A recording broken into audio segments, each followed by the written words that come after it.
Welcome to How to Protect You and Your Executive with Mobile Device Security. My name is Julie Perrine. I'm the founder and CEO of All Things Admin, and I'm delighted to have you joining us for this month's special presentation. Mobile devices are part of our everyday lives, and most of us are using one or more at some point during our day. Yet, all of these always-on, always-connected devices are constantly tracking our locations, data, and a whole bunch of other things that we may not even realize. And as executive assistants, we are especially prone to hackers trying to access important executives and their data through us. So I'm delighted this month to invite Spence Witten to join us for this topic to help us better protect ourselves and our executives while on the go by boosting our mobile security knowledge. So please join me in a warm virtual welcome for Spence Witten. Welcome, Spence. Thank you, Julie. I love working with All Things Admin, and thank you for bringing me back for another year to talk about cybersecurity awareness and for administrative professionals. So my name is Spence Witten. I am Vice President of Global Sales for a cybersecurity company called Lunarline. Funny story behind the name of Lunarline. We won't go into that now, but I'm sure Julie can hand out my contact information to her audience if anybody would like to follow up, and I'll be happy to tell you that story because it's a pretty funny one. While I am a sales guy and I am in a sales role, I unfortunately have to do real work too. I've been in the business for about 12 years, and I'm a recognized subject matter expert in security policy. I specialize in helping clients navigate around tricky security compliance standards, which you may have encountered in your life at work too, because they increasingly impact everybody across all levels of an organization in any role. And one of the things that we're continuing to struggle with now is how to integrate mobile devices and mobile device security standards into those basic business processes and procedures in a secure manner so that y'all can do your work on the road in a secure fashion. I've also been known to lead a software development initiative or two as a project manager, but that usually ends poorly for everyone involved. And I can be reached at spence.witten@lunarline.com. Feel free to email me anytime. So, agenda. We're going to kick off with a discussion of how you are a target. I think a lot of folks tend to go through life thinking that they're too uninteresting to be a target, that they're not a target for major cyber attack activity. And I'm going to blow that one out of the water because I assure you, you are all fascinating people to particularly individually, but also to cyber attackers. And we're going to talk about what that means in practice. And actually, if you would see my talk for All Things Admin last year, that's going to be a little bit of a review because it's sort of the same material we covered last time, but I think it's really important to reiterate again. We're going to talk some about very security basics that apply to mobile, but also to any computing platform you use either at work or home, just to get some of the basics out of the way.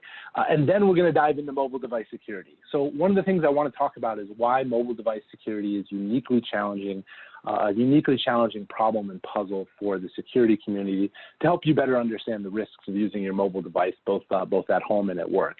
We're going to join everybody's favorite food fight, whether or not Apple iOS is better/more secure than Google Android. You may be surprised by some of the pros and cons for each platform.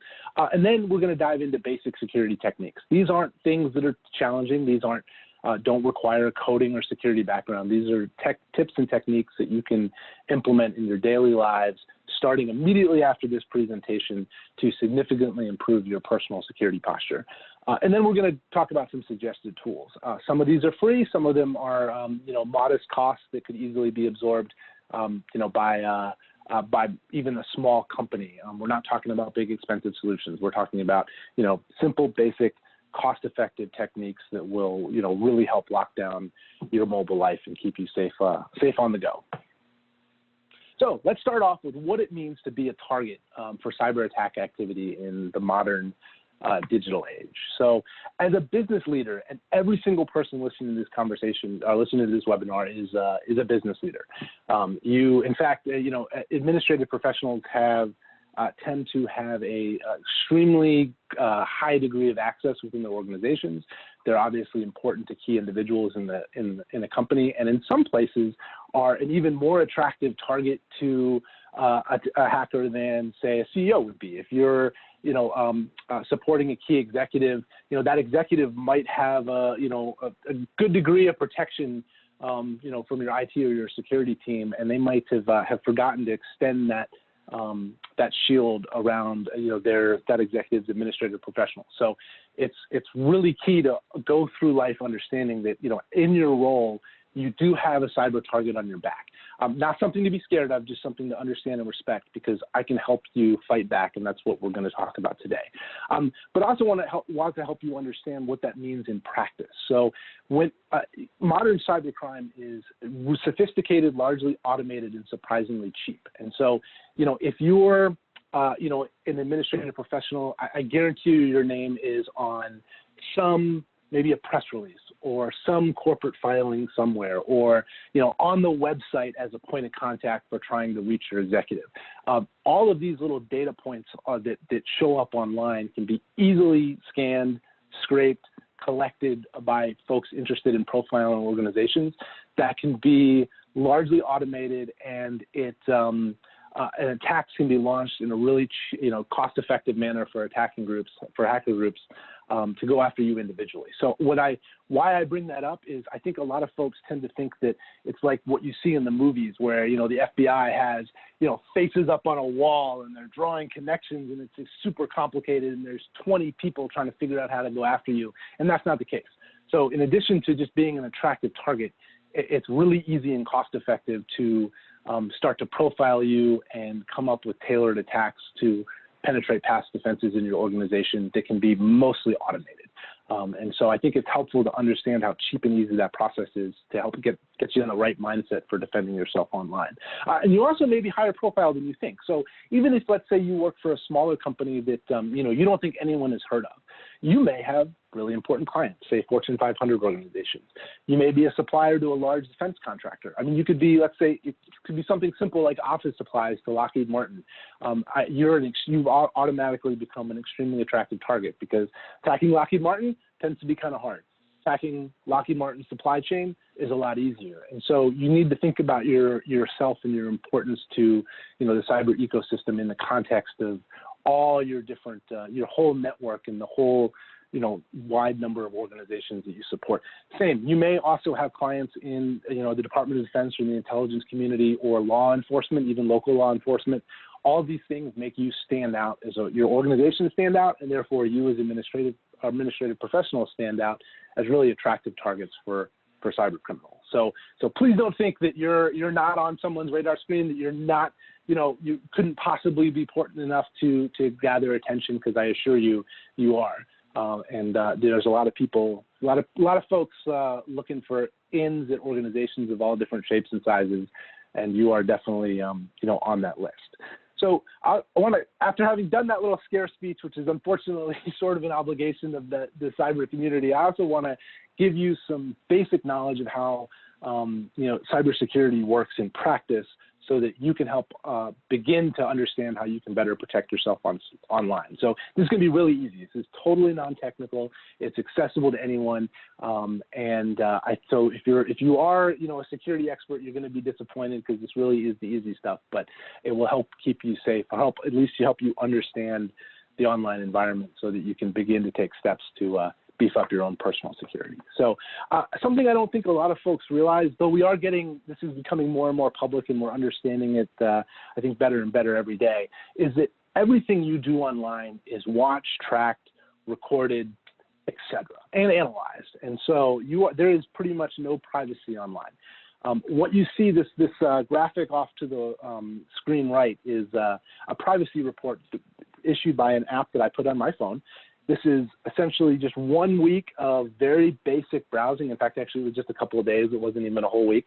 And in the course of that, for those couple of days of just basic use of my phone, this app blocked over 1,000 different organizations that were tracking everything my phone does and knows about me, where I am, what websites I visited, what apps I have on my phone, how my phone is configured, the kind of stuff that can be really easily drilled down to even identify individuals in geographic areas. And so I think for me, when I first downloaded this app and I saw how many different organizations are tracking me and looking at what I'm doing online, it was a huge eye opener because, if you probably haven't heard of an organization, called QuantServe, if you look down at right in the middle of that list there, or Unruly Media. But, you may know, for example, that DoubleClick is owned by Google. I mean, that's part of Google's display banner ad network. And so all of these different organizations they're I don't like that they track me, but they're not criminal organizations. They're usually marketing groups gathering data. But if it's easy for these guys to gather data on me and track what I'm doing online, it's just as easy for cyber criminals to do the same thing. So as you're online, be cognizant of the fact that everything you do is watched, everything you do is tracked, and that your phone is constantly spewing out data that can be used to pretty easily, uniquely identify you. There are a lot of interesting studies out there where someone takes supposedly anonymized data that's been stripped of data that can be used to individually, or that could easily be used to identify an individual, and then they drill down, and despite the fact that that data is anonymized, they can still identify the individual who was running those searches at that specific time. So it's pretty creepy stuff. And so just be cognizant as you're online that everyone is listening. I also want to do a brief background on encryption. So encryption is one of the 7 technical wonders of the world. It is amazing stuff. Super complicated. I barely understand it myself despite years of working with it. So we're not going to dive into the technical side. But I do want you to understand some basics. So a really simple one is when you use Wi-Fi. So I think a lot of folks have this impression that, you put a password on your Wi-Fi account to keep your neighbor from getting a sweet deal on internet. And it's actually a little bit more complicated than that. That password, when you put a password on a Wi-Fi, it enables some really sophisticated encryption that guards your data as it travels from your computer to that wireless router before going out to the broader internet. So put a password on your Wi-Fi, even if you live in a remote area, because otherwise everything your computer is doing is just being broadcasted in a way that anybody with a high-end antenna can pick up on. But more importantly, when you are on public Wi-Fi that doesn't require a password, you are also broadcasting all that data in the clear, to use the security terminology, from your computer to that router. And that's one of the reasons why security professionals tend to get really wrapped around the axle on public Wi-Fi. It's why we really can't stand it, is because it inevitably involves sending sending the data from your computer to wherever the Wi-Fi router is, completely unencrypted. That could be really sensitive information. It could be passwords. It could be emails. It could be things that you don't want anyone to see, and it also could be information that hackers could grab and then use to do other things in your name. So be very, very cautious on public Wi-Fi, particularly when you're traveling, and remind your executive to do the same. So when you're supporting senior executives, remind them that when they are in a hotel, that public Wi-Fi might be attractive, but to stay off it. And also, it's even when you use a password at a place like a hotel, there's so many caveats to how that could work in an insecure manner that even that should be avoided. We tend to advise organizations to, it's gotten really cheap to turn your phone into a hotspot. So if you're traveling for work, that's probably the best bet, because at least then you're on you created your own little secure wireless network to get out to the internet. So you really always need to be cautious on public Wi-Fi. If you've ever, used the internet, which is everybody who's listening to this conversation, you've probably seen that little HTTP before a web address. And more frequently, we're now seeing HTTPS. So HTTPS, you can think about that S as standing for secure. It doesn't, but let's pretend, because it's an easy way to remember. In short, in a non-technical way, what that S is doing is enabling some really cool encryption between your computer to that website. So no matter where that website lives, it could be on a server halfway around the world. If you're communicating to that website using HTTPS, your information is encrypted and unreadable from your computer to that destination point. It's actually really cool stuff. If you're technically minded and want to go learn a little bit more about it, the Wikipedia site on HTTPS is great. Go give it a shot, because you'll learn a lot about how the web works. It is really neat stuff. Pay attention to whether or not you're on an HTTP or an HTTPS website. So again, HTTPS has gotten more and more prevalent. It used to be pretty rare. But if you are on a site where you need to type in a username and password, just get in the habit of looking at that URL and making sure you see HTTPS. 99.99999 times out of 100 now you will, but every now and then you'll go to type in some financial data, or you'll go to type in a username and password, and you'll look up and you'll see that it's actually HTTP, which means all that data, username, password, credit card information, you're just sending in the clear over the internet for anyone who happens to be listening to look at. So get in the habit of looking at looking at that URL, seeing that HTTPS. So a common question that we get at this point is usually, if I'm on public Wi-Fi, but I'm visiting an HTTPS website, am I secure on public Wi-Fi? So the answer is yes, but, and there are a whole ton of caveats attached to that. So, while technically you could go to Facebook's webpage and you could sign into Facebook on public Wi-Fi and still have that connection be encrypted because you're communicating with an HTTPS website, it's still not a good idea, and there are enough caveats that unless you consider yourself a true expert in this stuff, I would avoid it anyway. We're going to talk about some tools that will let you use public Wi-Fi safely. HTTPS technically is one of them, but I wouldn't rely on it unless you absolutely have to.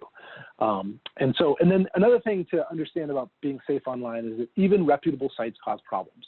I think we all tend to think that as long as our website browsing is benign, we go to Google News, we click on some news articles, we play around on Twitter, we don't do anything nefarious, we're not visiting any weird sites, that we're safe.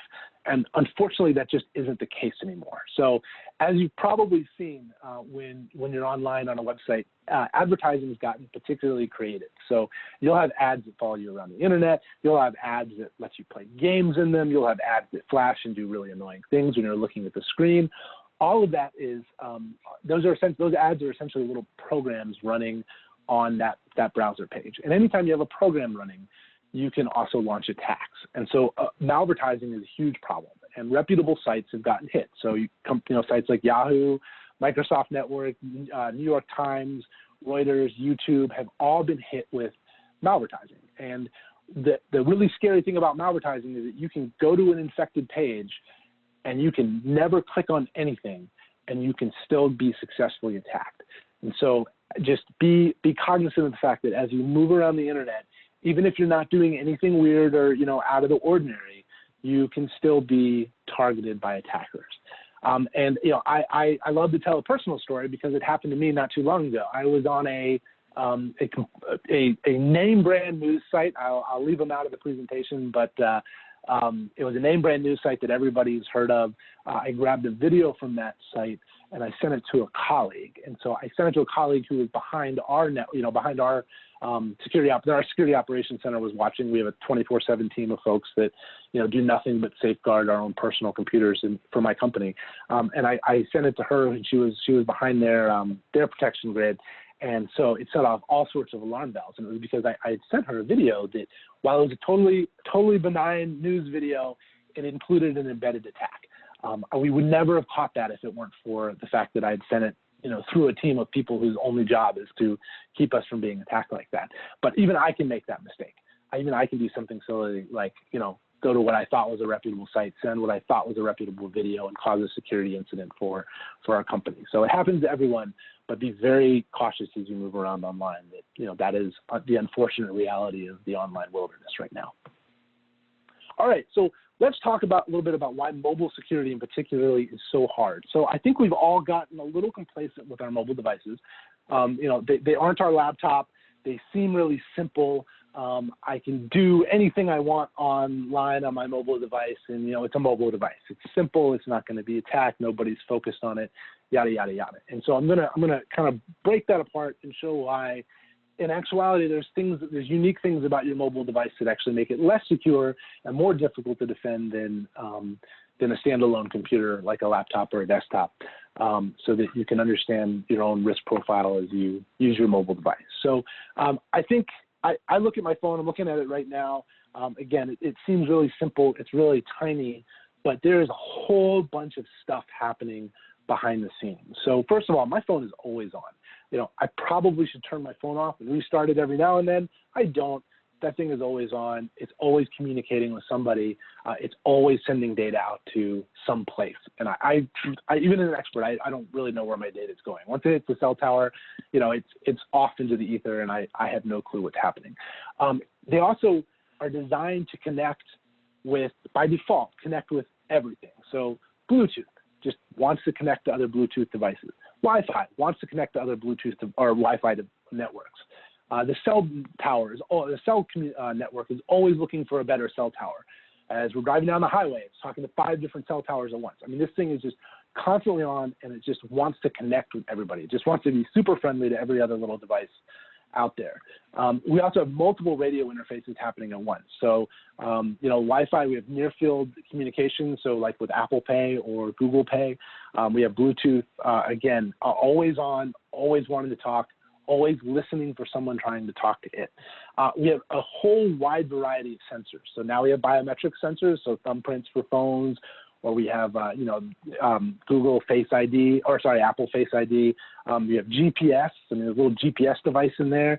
We have compasses, we have gyroscopes, we have barometers, we have cameras, we have microphones. We have all these different sensors that are constantly on, constantly communicating, constantly listening.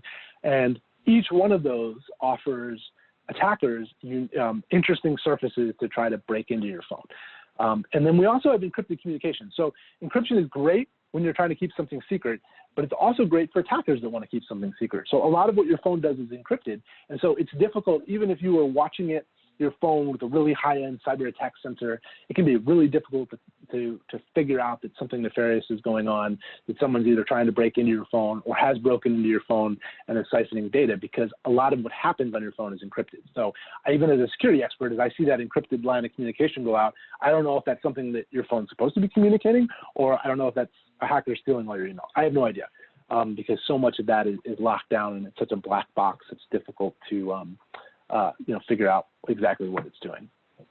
And so one thing we're going to talk about in particular are applications. So, you obviously can't really control your hardware as a user. Your firmware, if you're, really expert, a wonderful, awesome software developer, you might be able to jailbreak your phone and play around with your firmware. But again, 99% of users, can't touch the firmware. Same with the operating system. But the application interface is where each one of us has an opportunity to secure, to really help improve your own phone security. So, and I want to talk a little bit about what the application ecosystem, what threats the application ecosystem introduces to your phone, because it's the number one way we can help lock down your phone. So we need to really understand the risks there. So applications have privileges. They have the ability to access certain resources on your phone. They have the ability to communicate with other organizations, other aspects and other apps in your phone.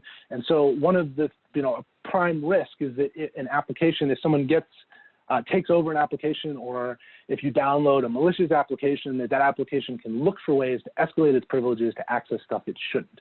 Really common attack, one of the first things that attackers do once they get a foothold on your device is to try to figure out how to, move into other areas of your phone. Obviously with a camera or microphone, you can surreptitiously record what's going on. We have issues with ransomware. We've all seen, I think, headlines with ransomware where phones and photos and email are getting locked in, files are getting encrypted to the point where you can't get them back unless you pay a bribe or a fee to your attacker. You have public app stores. So this is less a problem on Apple, but it's a huge problem on Google, where you can just go buy an app from anyone and download it. And who knows what that app does? Who knows what that app's trying to do on your phone once it lands? And then sometimes apps, once you've downloaded an app, that app can reach out and download more stuff. And who knows what the more stuff that app is trying to download can do. So they can download and execute dynamic code that installs other apps or installs other features, and this isn't always malicious. I mean, some apps are designed to do that. We've all seen apps that have in-app purchases where you can buy new stuff that gets integrated into the app. Nothing stops that app from downloading something that's malicious. Or even if that app was originally designed to be safe, nothing stops a hacker from taking over that app and then using that channel of communication to bring down more malicious stuff. So apps are a real challenge for mobile security. And again, when we get into tools and tips and techniques, we're going to talk about how to keep yourself safe despite the fact that applications can be pretty dangerous. So this is a mess of a slide, and I don't want anyone to freak out because there's a lot of technical terms going on. And guess what? I don't know what a lot of those technical terms mean. But why I include this slide anyway is it shows you this is a slide from the Department of Homeland Security, and it shows you the extent of vulnerabilities that we don't know how to fix in a phone. So each one of these areas is a type of vulnerability, so a vulnerability classification. There are, might be 100 different vulnerabilities in each one of these little blocks. It's just how we think about vulnerabilities. We classify them so we understand how to respond to them. And so some of these vulnerabilities, we have the full ability to mitigate or detect. Those are blue. There's not a lot of blue on that chart. Some of them we have a partial ability to mitigate or detect, meaning, some vulnerabilities that fall into this classification we can see and do something about and maybe fix, but some we can't. There's a lot of gray on that slide. And then, of course, red, we have no or minimal ability to, detect or respond to these types of vulnerabilities. So, in other words, there's really not a lot we can do about them. They might be integral to the hardware. They might be integral to the way the cell system operates. I mean, there's just not a lot we can do about these red vulnerabilities. And again, I realize there's a lot of staring going on in this presentation, but the reason for this slide is to show you that, I think, again, as I mentioned, we all like to think that our phones are these, cute little boxes that, we can do anything with, when in reality, there's an awful lot we have to learn about the security of those devices, and they are not as secure as we might hope or think. And this has a real-world impact. So one example of many, I want to talk about some attacks that have happened recently. Some of them, I guarantee you, if you've been watching the headlines, you've seen, maybe some you haven't heard of. But Copycat is a great example of a sophisticated attack. So Copycat blew up in 2016, but it lingered for over a year. So, I mean, this is not, the distant past here. It was extremely sophisticated. Attackers, once they had executed Copycat, they could install apps. They could display fraudulent apps. So they could install an app that looked like, that favorite game you play on your commute, but in reality was a malicious version. They could redirect ad revenue. So, if you click an ad, certain people make money off the fact that you click that ad, and Copycat was just really good at stealing that revenue and redirecting it, and siphoning some of that money. And they can even root the device. And so root is a technical term referring to essentially getting deep access to the device to the point where you can do anything you want with it. You can jailbreak it, you can install anything, you can mess with the operating system, you have complete control over that device. Copycat was mostly in Asia, though about 20% of the victims were in North America and Europe. It was not in China, which has led many observers to believe it was either, a major Chinese criminal activity, and they were trying to avoid attracting negative attention from their government, or possibly even that it was promoted by the Chinese government. But again, one example of many. There have been a lot of attacks like Copycat, but this one was particularly successful in that there were ultimately about 14 million infected devices. And again, each one of those infected devices, those attackers could do essentially whatever they wanted on that phone. Another Android-specific attack was called stage fright. Stage fright was a couple years ago, but it is still lingering. Some instances of stage fright have not been fully solved. And it was another bug that allowed an attacker to gain full access to a device. Again, if they successfully executed stage fright on your phone, they could do whatever they wanted to on your phone. And it resulted in the way that the way Android processes certain multimedia files. So when you get somebody sends you a video by a text message, there's a lot of fancy processing that happens behind the scenes before you even see that video hit your phone, so that when you click it, it loads fast, it looks nice, it doesn't bog down, the network you're on. It's actually really cool, interesting, clever tricks that software developers do to make multimedia work on your phone. Unfortunately, there was a vulnerability in that, and it was a vulnerability that was really hard to fix. It was one of those ones that pops up and you don't know how to fix it without breaking lots of other stuff, and so it took a long time for them to fix it. The other scary thing about stage fright is, again, it was one of those attacks that didn't require any interaction from the user. So if someone sent you that video, you didn't even have to click it. Just the fact that they sent you that video was enough to launch that attack because of that back-end processing. So your phone, even before you click on that video, is doing so much stuff in the background that it would give that attack the time and resources it needed to launch, even without you clicking on it. And one of the particular challenges with stage fright had to do with the fact that with Android, because Android operates through so many different manufacturers, Samsung phones run Android, everybody runs Android. There's a lot of different manufacturers. Motorola runs Android. Lots of different manufacturers run Android operating systems. You have to, you're really dependent on them to work with that code to fix those vulnerabilities and push them out to the users. So there's another, big, massive organization in the middle there, which makes it difficult to respond quickly to instances like stage fright. We'll talk about why Apple doesn't have that problem and some of the advantages that gives Apple when we get to the iOS versus Android section. But a recent scary issue that, you can go online. There's some checkers that will check to see if you're vulnerable to stage fright. We've mostly fixed it, but there are still some lingering issues with stage fright. And so it is not just Android. So we just went through 2 Android examples, but what you're looking at here is published by a company called Zerodium, somewhat of a controversial company. They're based in DC, and they buy exploits, meaning they buy vulnerabilities that particularly they're called zero-day vulnerabilities because manufacturers have had 0 days to fix the attack because they're brand new. And so pricing for Android 0 days is rising relative to iOS 0 days, which sort of indicates that, maybe Android 0 days are getting more and more rare. So they used to be really common. It used to be really easy to attack Android phones. We're seeing some evidence that actually that's starting to change, that, Android is becoming a harder and harder target to find these 0 days for. And that's a lot of credit to Google and the device manufacturers for really taking this challenge seriously and fixing as many vulnerabilities as they can. And also Google bounties are down. So Google pays money to people who find unique vulnerabilities in Android, the Android operating system, and they pay good money if you bring them that vulnerability after you found it. And the payments for those vulnerabilities are way down, meaning it's becoming harder and harder to find 0 day vulnerabilities that attack Android phones.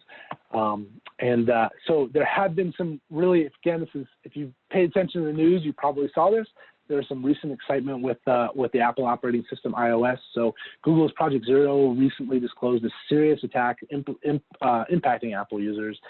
This attack was a series of 14 zero-day vulnerabilities. So there's 14 unique vulnerabilities that were nested together to slowly strip away all the protections on an Apple phone.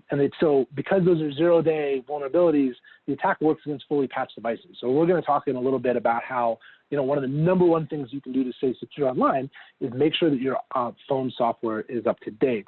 But this wouldn't have protected against this attack because those were 0 days, there were no fixes for those vulnerabilities. So even if your phone was 100% up to date, you were vulnerable.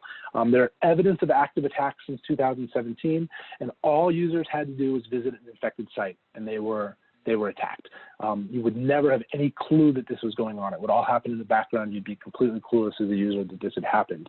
This is likely state-sponsored and geographically focused, probably against a specific minority group in China. At least that's what the initial reports have stated now. So it's not likely something that would have impacted a U.S. user, but it still shows how once you've found these 0 day attacks, and once you package them together properly, you can wreak a lot of damage.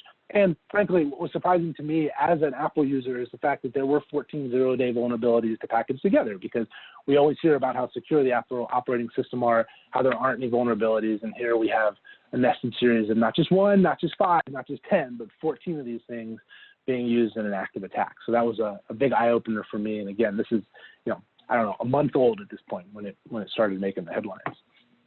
And then, of course, this was, a couple weeks ago, last week maybe.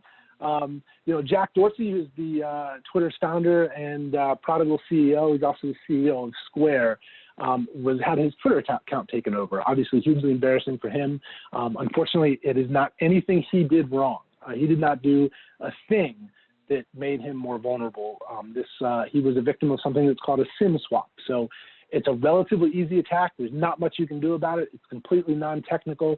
Someone calls your cell phone provider pretending to be you or pretending to be someone within the cell phone provider's organization that has a right to access information, and they essentially get the cell phone company to switch the SIM card to a SIM card you control, so that you can essentially do whatever you want with that person's phone number. And so in this particular instance, attackers managed to Jack Dorsey's SIM card to one they controlled, and because Twitter lets you tweet by text, they were able to send out tweets under his account. Simply because they had, again, there's nothing technical here. These aren't software developers. They're not writing code. They're not discovering vulnerabilities. They're not doing hard stuff. They're just sweet talking somebody on the other end of a line at Verizon or AT&T into enabling that SIM swap, or they're bribing. Sometimes it's bribery. We don't know what happened in this specific case. It's too new, but we just know it was a SIM swap, and it's really easy to do, and there's not much you can do about it. And so we're going to talk a little bit about two-factor authentication. Two-factor authentication is great. It's a number one thing you can do to secure your account. What it involves is when you type in a username and password, you then get prompted to enter a code. Lots of those systems work by texting you that code. But if you're a victim of a SIM swap, that text doesn't go to you. It goes to whoever stole your SIM card, and now they have bypassed your two-factor authentication. So it's one of the reasons why we really don't like text message-based two-factor authentication, because it's just too easy to fall a victim to one of these traps. And so other somewhat similar incidents include CIA Director John Brennan, who was CIA director in the Obama administration, was a victim of not necessarily a SIM swap, but it was a similar instance where some individuals contacted Verizon, pretending to be Verizon technicians, needing specific data about that account. They were able to sweet talk that a person at Verizon into handing out just enough information where they could take over some of John Brennan's email accounts. Again, non-technical, not launching any attacks, just some sharp-tongued young gentlemen in this case who were able to talk their way into the CIA director's email account. And again, there's not much you can do about that. Two-factor authentication does provide a measure of security, provided you're not using a text message, which we can talk about some more. But other than that, I mean, there's not, anybody can launch those attacks, and anybody can be a victim. Cryptocurrency users, so if you happen to love investing in Bitcoin, you're at huge risk of SIM swapping. It's because people use their phones to help access their cryptocurrency wallets. Cryptocurrency users have had issues with SIM swapping. So major issue for cryptocurrency users to pay attention to. But also lots of private users too. So a common one is if somebody has a Instagram or Twitter handle, name that attackers really are interested in, they will go through, certain elaborate SIM swapping type attacks or social engineering attacks to try to steal that handle from you, to take over that Twitter handle. So if you happen to have a really attractive Twitter handle, like it's just your name, like you should probably pay a little bit of attention to that. Look at implementing two-factor authentication using an app, not using a text message to help secure your account, because you might also be at risk. And sometimes, attackers just do this for fun. They'll target some random person, they'll get a name and a cell phone number for somebody, and they'll just, think it's funny to call up T-Mobile and try to get them to SIM swap and take over their lives, which is, really sad, but it does happen. All right, so having, shown some attacks against Android and iOS, let's talk about, does it really matter and what the pros and cons of each one are. So strengths and weaknesses of iOS, so advantages. As we talked about, Apple doesn't have to work through device manufacturers. They own everything from top to bottom. And so because they have what we call in the community full stack control, it's really easy for them to patch stuff. If they find a vulnerability, they might interact with a piece of hardware that then plays off that device firmware that impacts the operating system. Whatever it is, it's really easy because they control everything to fix everything. They don't need to call meetings with the device manufacturers. They don't need to bring in suppliers. They control it all. They can lock it down. Apple has a reputation for vetting applications better than Google Play before allowing them into the App Store. Some of that might not necessarily be fair. It's hard to figure out whose vetting process is really better, but they have had fewer poisoned apps in the App Store. I'm not saying that every app in the App Store is clean, but they have had fewer instances than Android-based operating system of poisoned apps that are actually malicious code running on your device. They have a really effective sandboxing design to contain malware during execution. So even if you do download a malicious app, or even if you do click a link, or even if you do have one of these attacks launched against you, they have a reputation for being able to isolate that attack. So like, let's say you run a malicious app, that attack might run in that app. It might gather data in that app. It might send data from that app to an attacker that could learn stuff about how you use that app. But it is difficult to break from that app into the rest of the phone. And in fact, what we saw with the example we talked about with all the 14 different vulnerabilities, that's why there were so many. So they have to peel back all the different layers of Apple security to be able to move about the device. And that's why you nest vulnerabilities together like that, because Apple does have a great reputation for having that wonderful sandbox in the design. And I think part of that is because they have complete control over that hardware ecosystem, because they control everything. They can be extremely uniform in how they build things, and it makes it easier to lock down the device that way. But again, as we've seen, it's not perfect. I mean, there are attacks that break out of that. They have great out-of-the-box encryption. When you put a pin on your app, your phone, I mean, we've seen that on the headlines. It was pretty controversial a couple of years ago, where the FBI was trying to break into an Apple device because they couldn't break the encryption on their own. When you put a pin on your phone, you don't have to do anything. You don't have to do anything else special. Apple is running some really clever encryption that's extremely powerful, and it's user transparent. You put that pin on there, you're good to go. And then they also have something called app transport security, which impacts how application developers develop code and how Apple reviews that code to lessen the risk that malicious code slips through the cracks. So on the disadvantage side, as we saw, they are on the defense. So there have been an increasing number of Apple attacks. So when someone tells you there's no such thing as an attack against Apple, you can now explain to them that that is absolutely not the case, that there are.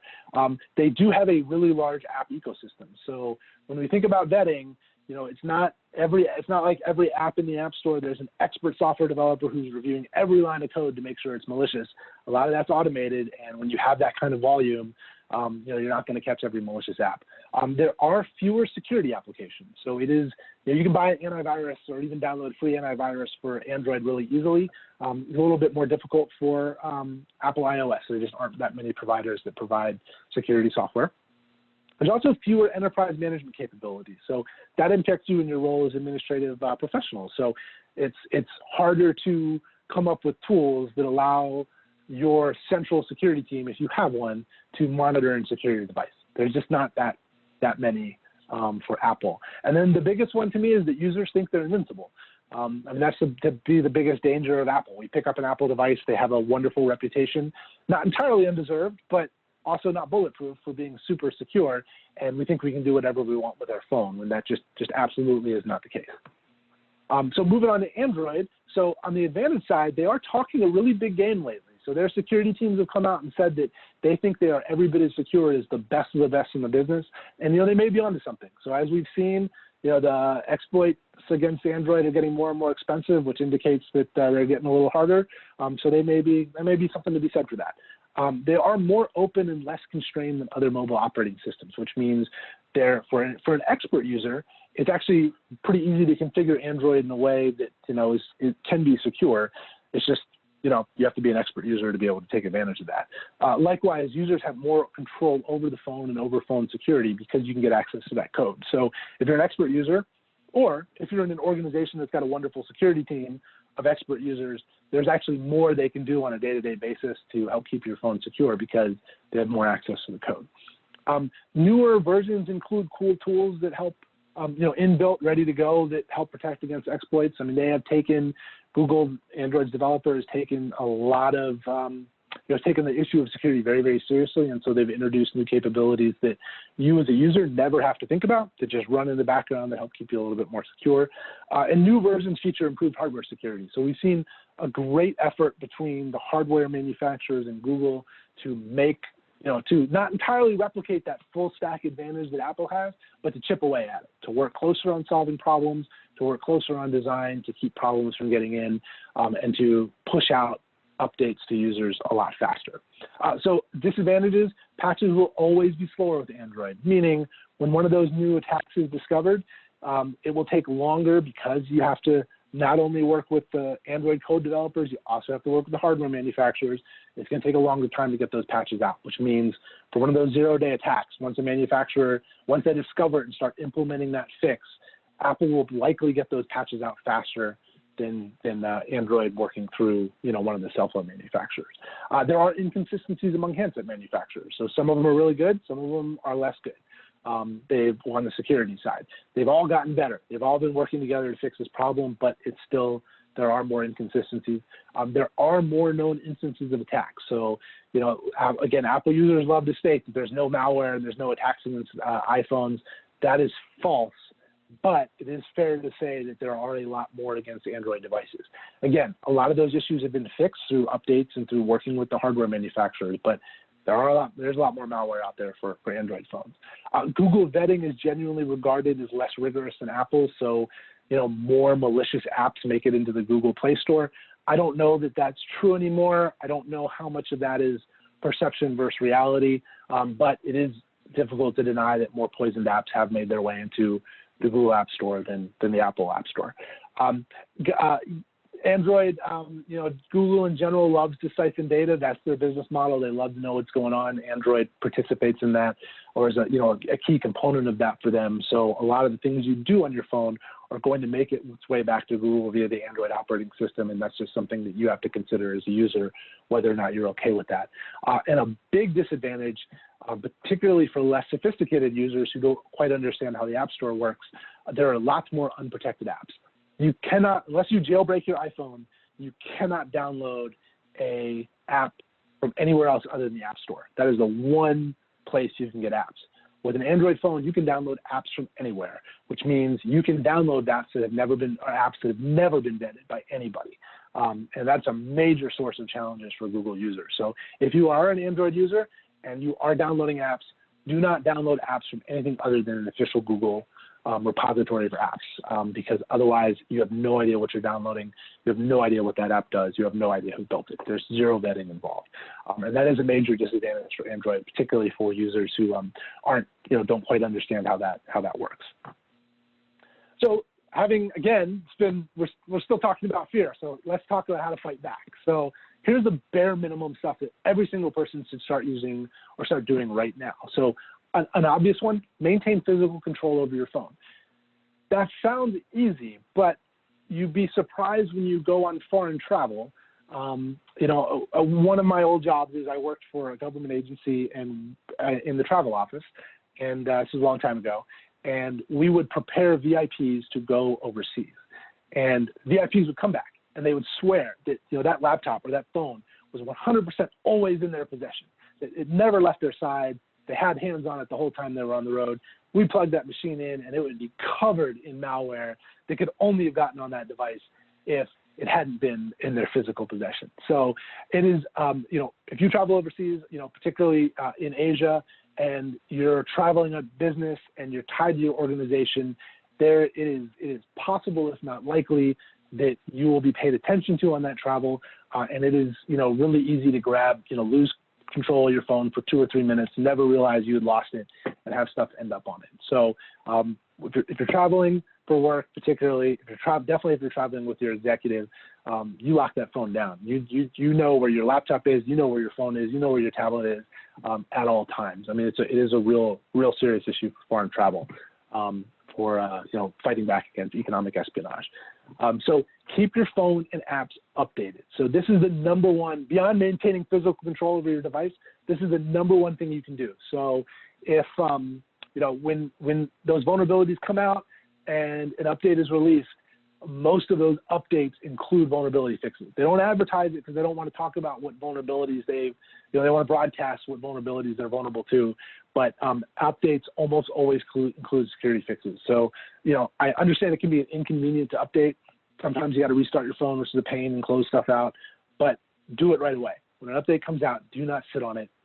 Install that update, move on. You could be protecting yourself against serious attacks, or you could be shutting down attacks that are already working. So if someone did gain access to your phone and they're exploiting a vulnerability, oftentimes when we close that vulnerability, we shut off that attack. So there might still be malicious code in on your phone, but there's nothing that code can do because we've eliminated the vulnerability that it was exploiting. So make sure you update your phone, and this is particularly critical for apps. I am guilty of not going into my settings and updating apps. That is a huge mistake. Apps are developed by developers of varying different skill. A lot of times they mess up. A lot of times they include errors that are vulnerabilities. Those errors get discovered. They try to fix it. They fix them through updates. you have to make those updates, or you're going to remain vulnerable to those bugs. And the longer you're vulnerable, the more opportunities hackers have, obviously, to exploit those bugs. So update those apps. Another one that I think a lot of folks are guilty of, myself included, erase apps you don't need. So let's think about this. So let's say you installed a game because you were bored. You played it for a couple of weeks, and then you gave up on it. You know, a year and a half later, that game is still on your phone. You don't know what's happened to that game developer in the interim. So maybe that game developer, you know, had built an honest game, right? Something, you know, Tetris, whatever. You played it, it's fun, they had fun building it, but that game developer has now gone out of business. And if they've gone out of business and vulnerabilities have been discovered that impact the code that operate that game, they aren't in business to fix those issues. And so if you haven't seen, you know, updates come across, you don't know, you know, there could be a whole pile of issues that are backing up that will never get fixed. And merely running that app on your phone could be leaving that app on your phone could be leaving an avenue open to attackers. So, you know, every now and then, you know, quarterly, you know, biannually, you know, whatever you can think about it, go through and get rid of apps you aren't using anymore, because you really don't know what's happened to the developers or if they're staying on top of vulnerability fixes. You know, a good example of this, another one is, actually makes me really nervous, but I install it anyway, are, you know, monitors for preschool. So various different preschools and middle schools, and, you know, like to have parents to have these apps so that they can see what the kids are doing during the day and they can exchange notes. And it's kind of hard to avoid them. But then when your kid moves on or goes to another school, you leave that app on your phone indefinitely. Whereas that, you know, meanwhile, that app has all sorts of sensitive data about you and your family, and you have no idea what's happened to that app developer or that school, or, you know, who knows how often that's updated and who's babysitting that. So get rid of those apps you don't need. It's, you know, after the first two tips, like, this is the number one way to really lock down your phone. You know, slightly more complicated and annoying, enable that password protection. We've talked about that. It's important. It really does lay the framework for some really cool encryption. Use long passwords and PINs. You know, if I know it's annoying, that 4-digit PIN is, you know, helpful to log into your phone, but now with you know, cool biometric techniques for accessing your phone, you can have a long password. You don't have to type it in that often. That makes it much more difficult for an attacker to break into your phone if you're using that longer password. It's just harder to break. Enable remote wipe if available. This is actually controversial because if an attacker breaks into your account, they can wipe your phone. But to me, I would rather take that risk than take the risk of having my phone stolen and not being able to wipe it. So, you know, I have a long password on my phone. I'm pretty confident that no one could break into it if they stole it, but I feel a lot better the fact that I can, you know, log into iCloud, you know, protected with two-factor authentication, and, you know, wipe my phone if I have to. And then another big one is turn off Bluetooth. This is annoying. Bluetooth is really useful. I have AirPods. I love my Bluetooth headphones. I love being able to connect my phone to the car, but if you're not using it, you know, don't leave it on. Kind of get in the habit of turning it off. So, like, if you're traveling through an airport and you don't need Bluetooth connectivity, it's a great time to turn it on. If you're at a conference with you and your executive and you're in a room full of, you know, thousands of people, turn off the Bluetooth. Like, don't worry about your headphones. Put them aside. You don't need them right then in the conference room. Turn off that Bluetooth, because Bluetooth is a major source for attacks against mobile users. So encrypt data when possible. We've kind of already talked about that. There are other things that you can download that also help with encryption that we'll talk a little bit about later. Install antivirus. So this is a little controversial because the antivirus apps on mobile devices have a reputation for not being particularly good, particularly Apple ones. I still think it's better than nothing. And if you do get attacked, even if it takes a long time for that antivirus to catch up, like, you know, let's say you got attacked 6 months ago and your antivirus just now catches it, at least you know you had an issue. At least, you know, you stopped it eventually. Ideally, it would have been 6 hours after infection and not 6 months, but it's still better than nothing.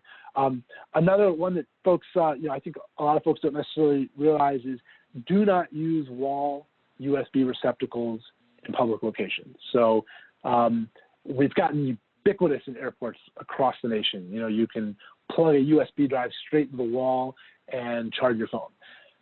Every time you plug USB is a two-way link. So you don't know if you plug it in that USB drive, any malicious data that happens to, you know, be stored in that wall, or any attacks that can be launched can all come back across that USB cord. You can go on YouTube and you can look at all sorts of really clever things that people can do with plug-in USB drives. So, if you have to charge your phone on the road, and everybody's got to charge their phone on the road, bring your little, your plug adapter and actually plug into a physical outlet. That is not a two-way channel. It is very difficult to send information across through an electrical socket/outlet. So, that is so much better than plugging into USB receptacles. Same thing with cars. Like, it is super tempting when you're on the road to plug your phone into your rental car. You're taking a lot of risks there. And so it's particularly if you're traveling for work and using work devices, it is just so much better to not do that. If you are very energy intensive while traveling, look into having your organization buy you a battery brick. So much better than plugging into USB drives, because again, you have no idea what's getting exchanged across that link. Do not use public Wi-Fi. We've talked about that, but let's just reiterate it. Public Wi-Fi is Wi-Fi that is not protected by a password. Some coffee shops love to just throw up a Wi-Fi network, or another good point is that it's a Wi-Fi network with a shared password for everybody, because that's essentially the same thing as, well, you typed in that password and you have an encrypted connection to your router. Everybody's sort of operating on the same channel, so anybody who has that password can listen into what you're doing too. And consider a virtual private network, which we're going to talk about when we get to tools. Again, bare minimum stuff, really easy steps that every single one of you could start doing right now, even if you don't have any technical skill, or even if you're technophobic, you could still implement all of these starting right now, and you'd make a dramatic improvement in your personal security posture, but also your organization's security posture. And please encourage your coworkers and the executives you support to take the same steps. Most of these aren't even really that annoying. I mean, passwords can be a little bit annoying, but most of these really don't take any effort either to implement. So slightly more complicated about staying malware free. I'm going to repeat it because it's worth it, but you keep that phone and you keep that app software updated. When those updates come out, you install them. Again, it's the number one thing other than actually keeping physical control over your phone that you can do to stay safe online. Only download apps from an official repository. Not a problem for iOS users, huge problem for Android users. So do not be downloading apps from outside an official repository. I guess the only caveat is if you have an internal development team that develops apps for your company that are approved, for Android, but you make sure that the individual who's installing that app on your phone, that you're not just clicking random links and installing apps. So, be really cautious about doing that and who you get apps from. You can also vet apps before installing. So, you can Google an app. Like if you're wondering if that, such and such a game that you want to play, or, such and such a school, tracking app for your kids is safe, Google it, see what comes up.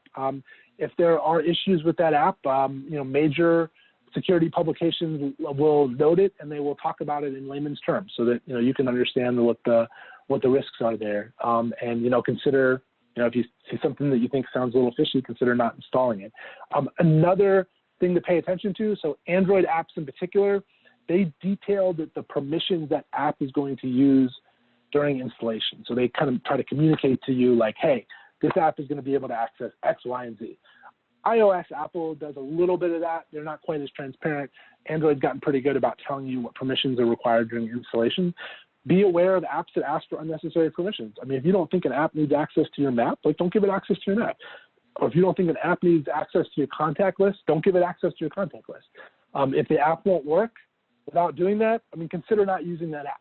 There's apps have gotten fairly ridiculous in the amount of data they want to access on your phone, and you as a user have some control over that. So just pay attention to what that app wants to do. Think critically about it.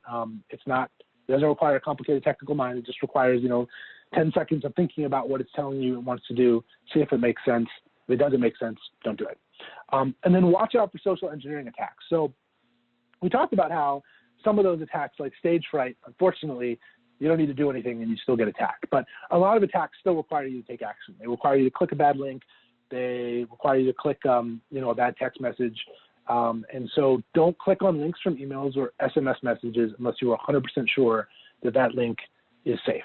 I would, in particular, we all need to just get out of the habit of sending links via text message. Text message is a huge problem for the security community. It's a wonderful avenue for attackers. So I would just avoid sending links. I mean, if your boss sends you a link via SMS because he or she just loves sending links via SMS, I mean, I guess you might not have a choice. Just, be really cognizant about what you're clicking, and then maybe try to, show them this presentation and encourage them to exchange data some other way. Because it's just, if once you get in the habit of clicking links in text messages, it's really hard to break that when, even if you're, you've clicked 10 in a row from your boss that are legit, it's really easy to break that habit, and you end up clicking something you shouldn't click. Do not open untrusted applications. This is especially critical on, when you're looking at your own phone. So if you're flipping through your phone and you see an app and you're like, what's that? Like, I don't even know how that got there. Why is this app on my phone? Don't click it. Either, talk to maybe your kids have access to your phone, maybe your spouse has access to your phone, ask them about it. Better yet, just get rid of it entirely. I just don't click on it. I gave this presentation live once, not too long ago, and I had two attendees walk up to me, and they had apps on their phone. They didn't know what they were. They were clearly malicious. So something had downloaded that app and put it on their phone, and who knows what it was doing. But pay attention to that, and if you do see one, just get rid of it. Don't click on it. And another big one is don't scan random QR codes. So a QR code is a web link. It's just a web link in a different form. And unfortunately, it's a web link that we can't figure out what it says. I can't look at a QR code and decipher that and know that that's safe or not. So if someone sends you a random QR code and you're like, oh, hey, what's that? Like, don't click on it. We really just, again, we need to get out of the habit of using QR codes entirely, because it's just too easy to send you to a site that's malicious and then, bam, I got your phone. So just be careful about what you're scanning and clicking on. Mobile devices, we talked about Bluetooth, but it's so important it's worth reiterating. So keep firmware and operating systems up to date. So your manufacturer will push, particularly Android, your manufacturer will push updates for Bluetooth in your operating system, and that will impact your firmware. So stay on it, make sure it's up to date. Remember that older devices may be especially vulnerable. So if you are like me and you love to keep phones forever because they've gotten too expensive, pay attention to Bluetooth security warnings. So Bluetooth is one of those things that gets obsolete. So a Bluetooth standard or a Bluetooth antenna, they will just simply stop supporting, which means they will stop updating it. So if there are vulnerabilities that come out in the future, they might not be fixing them. So it's an unfortunate reason why we have to update our phones, but occasionally certain implementations of Bluetooth just get so old that there's nothing you can do with them anymore. Disable Bluetooth when not needed. It's a wonderful attack vector. So particularly if you're on travel for business and you really don't need it, turn it off. Make devices discoverable and connectable only when necessary. So you really don't want your phone reaching out and connecting to random Bluetooth devices. So you don't, you want to be able to control exactly what your phone does on Bluetooth. Use a strong password for pairing. If you're given that option, you aren't always, but if you control both devices, sometimes you can select that pairing password and make sure it's strong, because you don't want someone pretending to be, your wireless headphones. And then also pair devices in a secure area. So if you have to use Bluetooth, don't pair that device in a public setting, because it can be really easy to see a device trying to pair and then insert myself in the middle of that and get you to pair with something that you didn't think you were pairing with. So if you have to pair, do it at home, do it in a secure place. I definitely wouldn't do it at work, because, particularly if you work for an organization where people might be wandering around outside with antennas in their backpacks trying to steal data, which happens, that's something they could take advantage of when they see that pairing attempt happen. So pair in a secure area, and again, use only when absolutely necessary. So yes, it's moderately annoying. No, it is not difficult, but get in the habit of turning Bluetooth off. So let's talk a little bit about mobile devices on public networks. So if you're connecting to that public network, do not have your device auto-connect networks. So a common, clever attack strategy is everybody calls their home network. And so when you're wandering around in the world, your phone is looking for home network. And so attackers will name a Wi-Fi home network, and they will have 20 people walk by that have something in their phone called home network, and their phone will automatically connect to it. So, don't have your device auto-connect to networks, even if it thinks it knows what it is. Set it to forget networks if you can. So like when you sign up for another big one is, you sign up for a Starbucks hotspot and, the name has, or a hotel hotspot or a hotel Wi-Fi. That's another big one where, attackers know that business users love to frequent that specific hotel, they will name their own network somewhere in the vicinity, that same network, and they'll get you to connect to it. So you really want to forget networks when you no longer need them. Make sure you're using HTTPS. We talked about why that's a cool form of encryption and why that's more secure. Monitor that HTTPS security connection, or status. So when you look up this is something I really wish browsers did better. They are slowly getting better, but when you look up at that URL and you see HTTP or HTTPS, there will often be some sort of little symbol like a lock, usually in a nice green color, showing you that that's a safe site. If there's a red lock there and the lock looks broken, or there's an X through that HTTPS, something might be wrong with that HTTPS. That doesn't necessarily or even often mean that it's nefarious, but it's a symbol that something's wrong, and so you probably don't want to be typing your credit card information or username and password into a site where HTTPS is for some reason not working well. So different browsers flag different warnings, so I can't cover them all, but usually if you look up, there's an X or a red or some warning that flashes on that HTTPS to indicate that something's not working the way it should. We're going to talk about utilizing a VPN, a virtual private network, in a bit when we get to tools, a major way to improve your personal security posture, particularly when you're moving about on travel. Avoid visiting sensitive websites or transmitting sensitive data. So we really should be using phones and it's just an unfortunate reality of mobile life that we're using them now to do really sensitive stuff at work. I hope that if anything, you walk away from this presentation understanding that your phone is probably not the best thing to be using for really sensitive data and stuff, but avoid transmitting sensitive data. There's a lot of, I can go into my company's, Microsoft Cloud account, and I could pull down a really sensitive document, and I can read it in Word on my app on my phone, and I can send it through Outlook. I mean, I can do all of those things. It's just not a great idea. And so just, use your phone for basic communication for work. Try to avoid doing, really sensitive stuff on your phone. Be suspicious of updates pushed over an untrusted network. So I have pounded across the importance of doing updates. However, the caveat there is it's really easy to trick a phone into updating, quote, in air quotes, with a malicious update if I control that wireless network. So one of the reasons why attackers will want to get you to connect to a Wi-Fi network they control is because once you're connected to a network, your device is just created and designed to trust that network. And so if you are on a Wi-Fi network you don't know anything about and you get a, hey, download this update and install it, that is the one time you are allowed to not download an update and install it. So only do your updates on a trusted network. That's home network you control, a work network you control, a phone hotspot if you actually have to, update something on the road. So updates are important, but you just got to be cautious about where you do them. And disable Wi-Fi when not in use, and Bluetooth is not needed. So if you don't need Wi-Fi, you should probably turn it off because Wi-Fi, again, it loves to connect to things, it loves to be friendly, and you don't really want it doing that. So if you don't need your Wi-Fi on the road for some reason, just get in the habit of turning it off. And I'm guilty of that. I leave my Wi-Fi on all the time. I do try to turn it off when I travel. And so now we're kind of getting into the advanced stuff.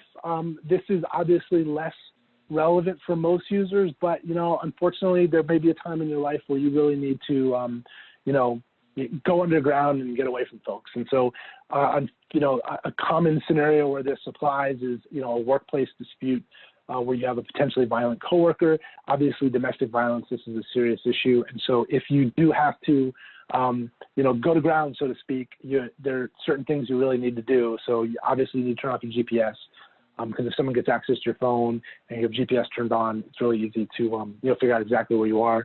Wi-Fi can be used the same way. So I can use Wi-Fi to geolocate a specific device. If you turn off your phone, it's the only thing that prevents your phone from recording tower information. So if I have access to your phone and your phone is on, I can figure out what cell tower you're communicating with, and I can start to triangulate your location the same way a cell company or a cell phone company knows where you are to send you stuff. So that's a big one. You have to turn off your phone and remove your battery if you're trying to prevent any geolocation. Obviously, removing batteries has gotten really hard these days. It's not as easy as it used to be, which is a reason why if you are in a situation where you need to disappear, you should probably go buy a prepaid phone. You consider using that because you at least, if you don't trust the phone, you usually can pull the battery out of those. And if your device has a digital FM receiver, not a lot do these days. A lot of folks are listening to FM radio, but if it does, that's another source where someone can geolocate you. So I realize, again, for a lot of users or a lot of listeners, that sounds like a spy novel stuff, but unfortunately, some of us will end up, in situations where we do need that level of anonymity. And I also want to say that, just doing that is not enough for perfect anonymity. If anonymity is your goal, like let's say you work for an organization that works overseas on politically oppressive regimes and you're dealing with politically sensitive stuff, this advice and nothing I've talked about here is enough to ensure anonymity. That is a separate challenge. If you reach out to me, it's my email address or through Julie, I can point you in some resources that will help you achieve that if, work requires it, but that is a whole separate ballgame. So please do not think that just even if you do these advanced techniques that you've hidden yourself or that you've achieved perfect anonymity, because that's not the case. And I just want to, get that across for the rare user who really does need that.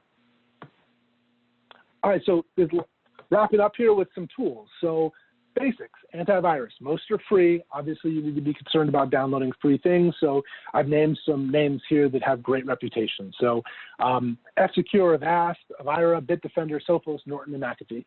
Some of those groups you probably heard of, like McAfee and Norton. Maybe some of you haven't. I love Sophos. I have McAfee actually installed on my phone. Again, the caveat is none of them are very good. Antivirus is, sort of a last line of defense. So I don't want you to install antivirus and think you can go crazy on your phone, because that is absolutely not the case, but it's still better than not having that. So some enterprise solutions offer additional bells and whistles. Most of them you do have to pay for. So it's something that, your IT department could install, or you could, install and expense. Talk to your, management about how they want to do that. But there are some good examples. So McAfee Mobile Security is what I happen to use. It's a company called Lookout. Trend Micro has a great reputation in the mobile security department. A lot of these will have interesting extra features like more powerful encryption, maybe a built-in virtual private network. One of my favorites is they will automatically scan links that someone texts you to make sure, or to at least give you a measure of confidence that that link is safe. So it will, if you get an obviously fraudulent link, like they will look at it before you even know, probably before you even know you have the text message, and understand that it's safe. And if it's not safe, they can block it, kill it, turn off the link, give you a warning. That's one of my favorite features of these advanced enterprise solutions. So we've talked a little bit about virtual private networks. So VPNs used to be a huge pain. So for those of you who've been in the business a while, know that 15, 20 years ago, VPN was kind of a dirty word, because they didn't work. They were slow. They were a huge pain to set up. They messed up your computer. They were awful. That's all fixed. VPNs are essentially user visible right now. I run one. What a VPN essentially does is it will encrypt all the traffic from your mobile device to a server somewhere in the world. So you can be in the United States, it could be halfway around the world. You just have some safe landing server before your data is decrypted and then sent out into the world. This will help prevent eavesdropping. It will let you use public Wi-Fi securely. There are some caveats, so they're not going to dive into, but so it's still never a good idea. But if you have to use public Wi-Fi to communicate something in an emergency, being on a VPN is probably 95%. You're probably 95% protected against most attacks. So it will let you move around the world safely there. It will let you use things like hotel Wi-Fi fairly securely. Again, I don't love it. I need to kind of remind folks that the better idea is to turn your phone into a hotspot. But every now and then on the road, we don't have a choice. And a VPN will let you do these otherwise dangerous things much less dangerously. So it's a good idea. I listed some examples there for what it's worth. I've used NordVPN, the second one on the list, and I've used Disconnect.me, the fourth one on the list. And in fact, Disconnect, that first graphic I showed that showed all the organizations that were tracking my data and all the blocking that was happening in the background, that was through Disconnect. So I've used both. I love both. Right now I'm using Nord. They're great options. They are both paid options, so it's something that if you're doing for work, talk to management about paying for you, or your IT team might have a VPN anyway.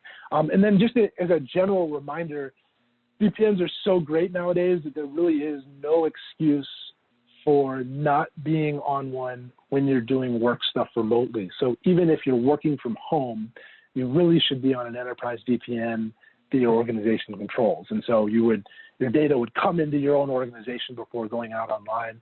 There's a whole host of security reasons why that's a better approach. And so if you're not doing that, and you have some influence in those areas, it's worth making some nudges and sort of suggesting that everybody who works remotely is on a VPN. I'm on that for work.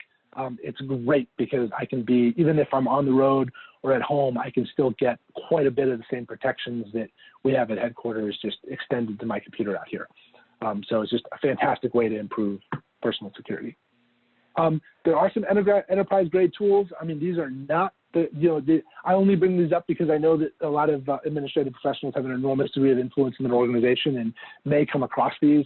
These are expensive. These are the kind of things that IT departments buy. But if you have an environment, or you have a large executive team, or you have a large workforce that is constantly in the field on mobile devices, you really got to look at ways to manage those devices remotely.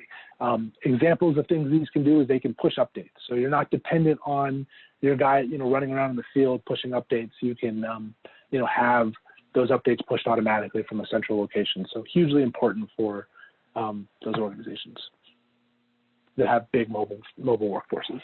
And that is the end of the presentation. Thank you, Julie, for inviting me back. It was always a pleasure, and I'm happy to answer any questions. Wow, thank you, Spence. I have more notes here than I know what to do with, but a fabulous overview of what we need to be aware of and some excellent tips and tools for how to protect ourselves personally, but also to certainly bring that into the work realm and be asking the right questions and helping our leaders that we support to be asking the right questions for making sure we're protected corporately as well. I do have a few questions. The first one, when you talked about the USB receptacles, I'm assuming you're talking about like even in hotel rooms, like on the lights now, like sometimes in the hotels, the lamps will have like USB ports in them. So you should actually be using the actual plug into the wall for the electrical outlet, not using a USB receptacle of any type when you're traveling, correct? Yes, that is a great advice, is to avoid those at all costs. So if you do not, when you plug into a USB drive, you're enabling two-way communications. And so if you don't know the device you're plugging into, you have no idea what risks you're opening up to. And mobile devices are going to be very trusting. So if it's plugged in, it's going to tend to want to trust the device it's plugged into. There are protections in place. So it's not like if you forget and plug into something randomly, it's not like you need to be super scared. It's just something that's good to not be in the habit of doing. When you're staying in a hotel and it requires your hotel room number or your name or something to like access the paid version of their Wi-Fi versus the free version, is that secure, or is that still considered public Wi-Fi also? So the answer is it depends. So odds are that's implementing a password and so therefore it's encrypting your connection privately because they want to, track and make sure you pay. But there are enough caveats that I would suggest like avoiding it as often as you can. Again, sometimes you don't have a choice. So it depends on how they implement it. It's kind of easy to set up for a hotel operator. It's easy for them to set up a system that requires a username and password, but then doesn't encrypt that connection. And so because you don't know anything about the connection, it's better to avoid it. I recognize that can't be a blanket prohibition because sometimes people have to do it anyway. But if you can afford it, if your organization can afford it, turning your phone into a hotspot and using it that way is the better approach. And if you ask, nobody ever knows anyway, so it's not a guarantee one way or the other. Yeah, exactly. With the zero-day vulnerabilities that you were talking about, do they ever find solutions to those, like down the road, or is it just because there's so many of them, they have trouble finding the right manpower to get on top of them fast enough, or how does that work?